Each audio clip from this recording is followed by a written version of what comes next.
Короче, костры разжигаем вот таким методом. Вот так вот, короче, вдоль распиливаешь полено в 2-3 местах.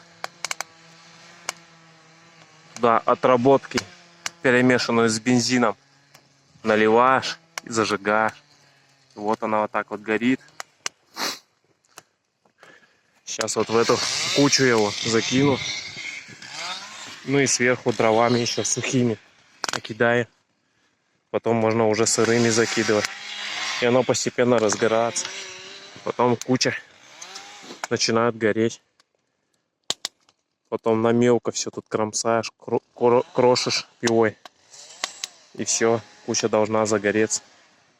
Потом трактором поправляешь, и все горит.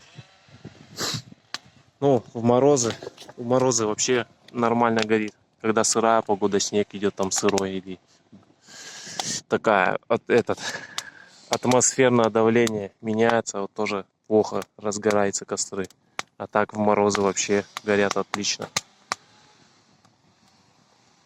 Вот она пошла разгораться в рабочий режим. Сейчас ее в кучу закину.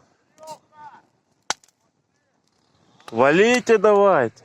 Мужики, вон лес валят. Сосну пытается.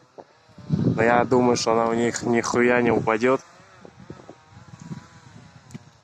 Без мата никак не получается. Не выходит.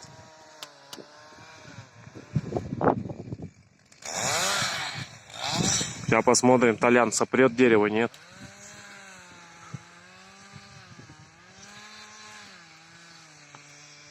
Она наклонена в обратную сторону.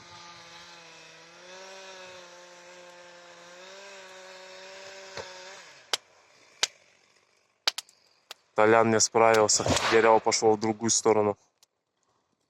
Бывает такое. Ладно, я костер разжигать.